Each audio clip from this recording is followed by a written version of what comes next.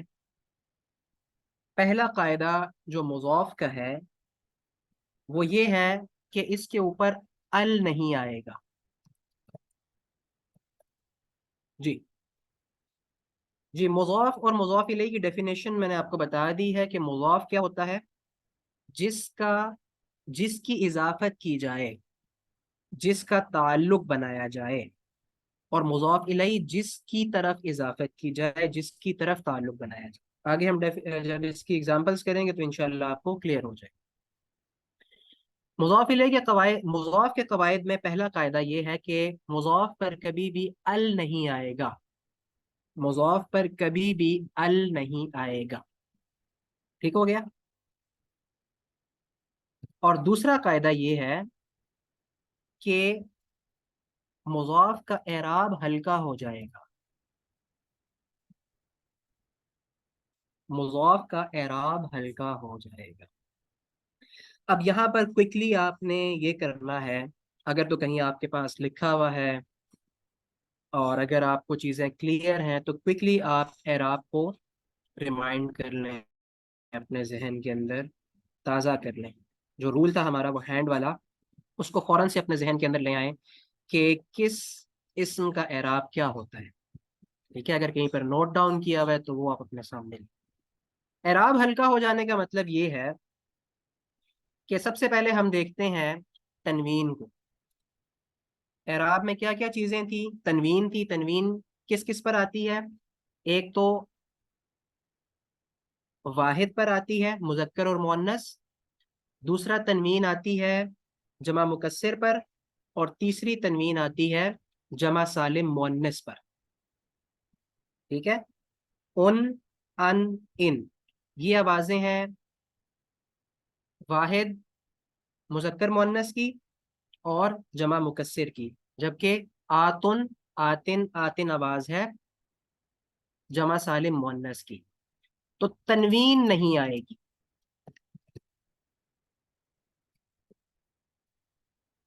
تنوین نہیں آئے گی. ٹھیک ہے؟ اعراب ہلکا ہو جائے گا، اس کا مطلب یہ ہے، اس میں پہلی بات یہ ہے کہ تنوین نہیں آئے گی. اب دیکھیں اعراب ہلکا ہو گیا ہے نا. تنوین کیا ہوتا ہے؟ دو حرکتیں ہوتی ہیں، دو کی بجائے ایک حرکت رہ جائے گی. لہٰذا آسان الفاظ میں یہ ہے کہ تنوین نہیں آئے گی. اچھا، یہ تو معاملہ تھا تنوین کا. اور تنوین آتی ہے تین طرح کے اسماء میں: ایک واحد مذکر مؤنث میں، جمع مکسر میں، اور جمع سالم مؤنث میں. لہٰذا کیا ہوگا کہ تنوین کی جگہ پر ایک حرکت رہ جائے گی. اور جو باقی دو بچ گئے ہیں، مثنیٰ اور جمع سالم مذکر، جی مجھے بتائیں مثنیٰ کا اعراب کس طرح ہوتا ہے؟ حالت رفع، حالت نصب اور حالت جر میں مثنیٰ کا، مذکر اور مؤنث دونوں کے لیے سیم ہے. کیسے ہوتا ہے؟ ایک آواز ہم نے بنائی تھی، آنی اور عینی. ممتاز. آنی اور عینی کیا ہے؟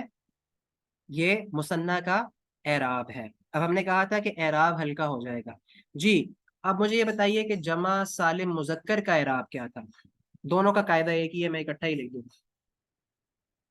جی، آنی اور عینی ہو گیا مثنیٰ کا، اور جمع سالم مذکر کا کیا اعراب ہے؟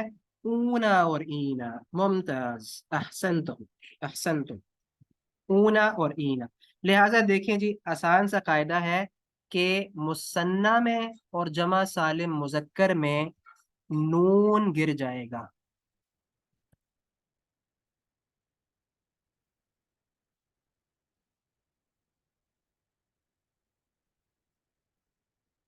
ٹھیک ہے؟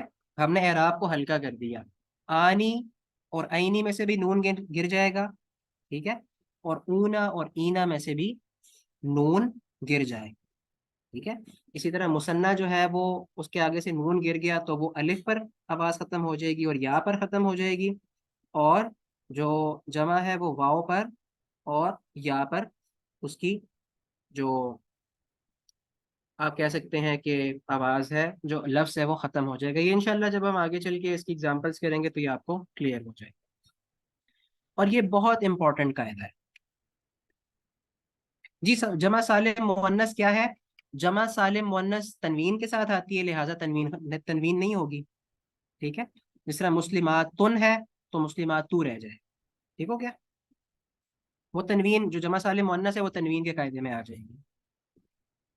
اور یہ بہت امپورٹنٹ پوائنٹ ہے، میں آپ کو بتاؤں بلاغت کے اندر جو فصحا ہے، جب آپ تکلم میں جاتے ہیں اس میں یہ بہت آپ کے کام آئے، خاص طور پر یہ جو نون گر جانے والا ہے نا، یہ میں نے آپ کو بتایا، یہ بہت امپورٹنٹ۔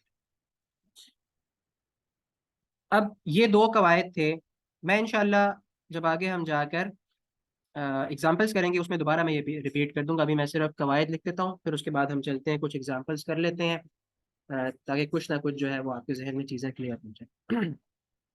یہاں تک تو قواعد تھے مضاف کے، اب آ جاتے ہیں مضاف الیہ کے قواعد کی طرف۔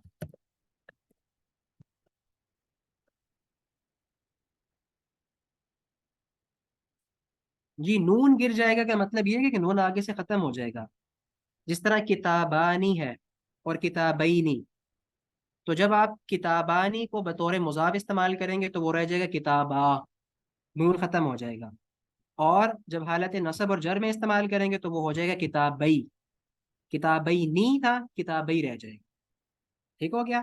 اسی طرح مسلمون اور مسلمین، تو یہ مسلموں اور مسلمی رہ جائے گا، ٹھیک ہے؟ نون آگے سے ڈراپ ہو جائے گا، یہ جب ہم پریکٹس کریں گے آگے چل کے تو آپ کو کلیئر ہو جائے گا۔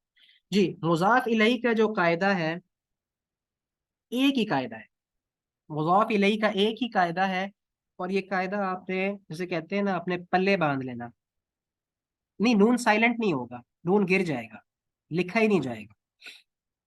سائلنٹ کا مطلب تو یہ ہے کہ ساکن ہو جانا نا، ٹھیک ہے؟ تو ساکن میں بھی کیا ہوتا ہے، اس کو آپ پڑھتے ہیں مسلمین، ٹھیک ہے؟ اس میں نون کو آپ نے ہٹا ہی دینا ہے، مسلمی، مسلمی پہ آپ نے لفظ ختم کر دینا ہے، مسلموں پہ ختم کر دینا ہے، نون آگے لکھا ہی نہیں جائے گا، گویا کہ نون وہاں پر ہے ہی نہیں۔ یہ کب ہوگا؟ جب یہ مضاف کی جگہ پر آئیں گے۔ اچھا، مضاف الیہ کا جو قاعدہ ہے اس کو آپ نے اپنے پلے باندھنا ہے، اسی طرح جس طرح مضاف کے قواعد کو آپ نے باندھنا ہے، اور وہ میں ایک جملہ آپ کے سامنے لکھ رہا ہوں، یہ جملہ آپ نے یاد کر لینا ہے، اور وہ ہے کل مضاف الیہ مجرور، کل مضاف الیہ ایک ہی قاعدہ ہے، کل مضاف الیہ مجرور، ہر مضاف الیہ مجرور ہوگا، ہر حالت میں مجرور ہوگا، نہ تو حالت رفع میں آ سکتا ہے، نہ حالت نصب میں آ سکتا ہے، صرف اور صرف حالت جر میں آئے گا، صرف ایک ہی قاعدہ ہے، اس کے علاوہ کوئی اور اس کے اوپر پابندی نہیں ہے، ٹھیک ہے؟ صرف ایک ہی پابندی ہے، اور وہ یہ ہے کہ مضاف الیہ نے مجرور نہیں آنا، مجرور آنا ہے، سوری، مجرور آنا ہے، مجرور کے علاوہ کچھ بھی نہیں آنا، اس کے علاوہ آپ اس کو حالت رفع میں بھی لا سکتے ہیں، سوری کیا کہتے ہیں اسے، معرفہ بھی لا سکتے ہیں، نکرہ بھی لا سکتے ہیں، ٹھیک ہو گیا؟ اسم کی جو تین حالتیں، حالت رفع، حالت نصب اور حالت جر، اس میں سے یہ صرف حالت جر میں رہے گا، مجرور رہے گا، لہٰذا یہ آپ یاد رکھ لیں کل مضاف الیہ مجرور۔ اب آگے ہم چلتے ہیں،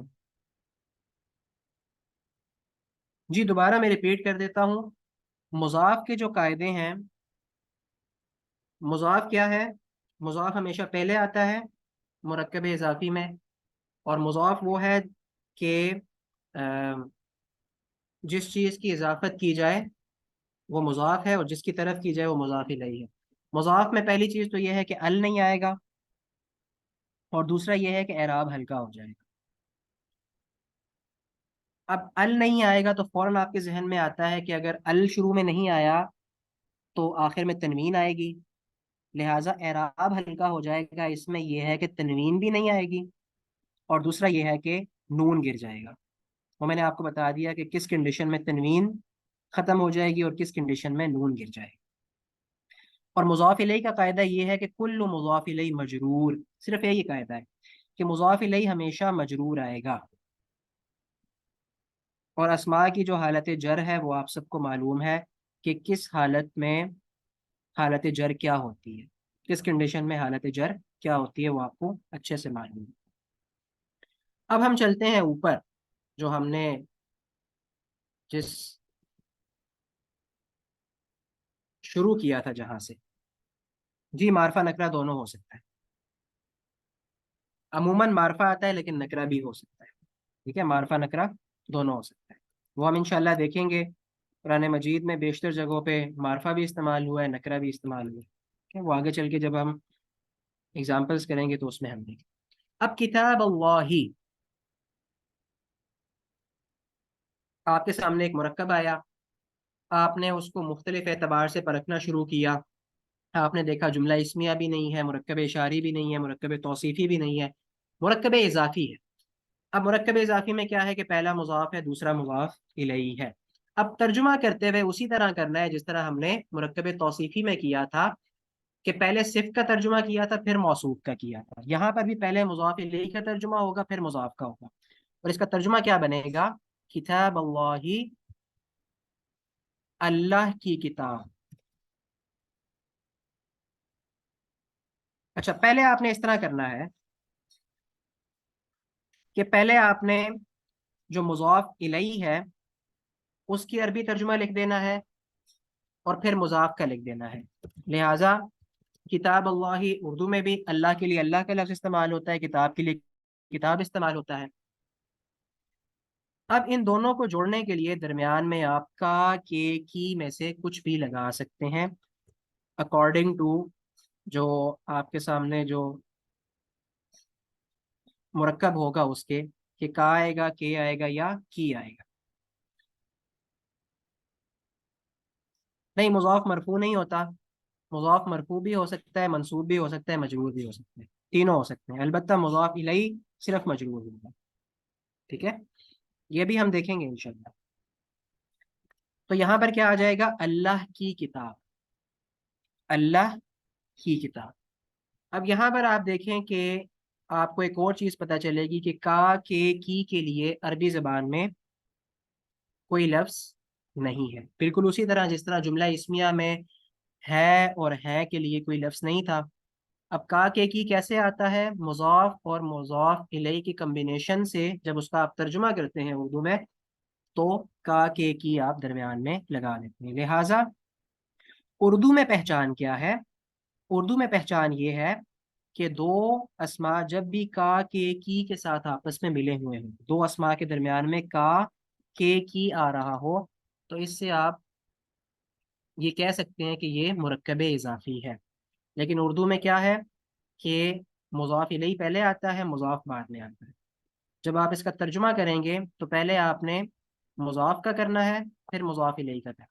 اللہ کی کتاب، کتاب اصل میں یہ تھا کتاب اللہ، ٹھیک ہے، کتاب اللہ، لیکن کیا ہے حدیث کے اندر یہ منصوب استعمال ہوا ہے کتاب اللہ۔ یہ میں نے حدیث کی جو میں نے آپ کے سامنے حدیث پڑھی تھی نا، ترکت فیکم امرین لن تضلوا ما تمسکتم بہما کتاب اللہ وسنت نبیہ، اس حدیث کے اندر یہ منصوب استعمال ہوا۔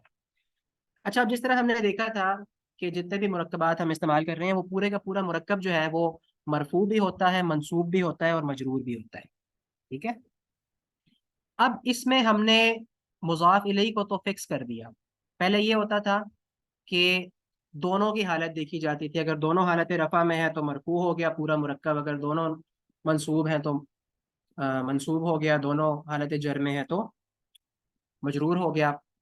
ہم اس میں دیکھیں گے مضاف کو، جس طرح یہ جو آپ کے سامنے لکھا ہوا تھا اس میں کیا تھا؟ کتاب اللہ، اب اللہ ہی تو مجرور فکس ہو گیا، اب آپ نے بتانا ہے کہ یہ پورا مرکب مرفوع ہے، منصوب ہے یا مجرور ہے، تو آپ نے کتاب کو دیکھنا ہے، مضاف کو دیکھنا ہے۔ مضاف اگر مرفوع ہے تو آپ کہیں گے کہ یہ مرفوع مرکب ہے، اگر وہ منصوب ہے تو آپ کہیں گے کہ منصوب مرکب ہے، اور اگر مجرور ہے تو آپ کہیں گے کہ مجرور مرکب ہے۔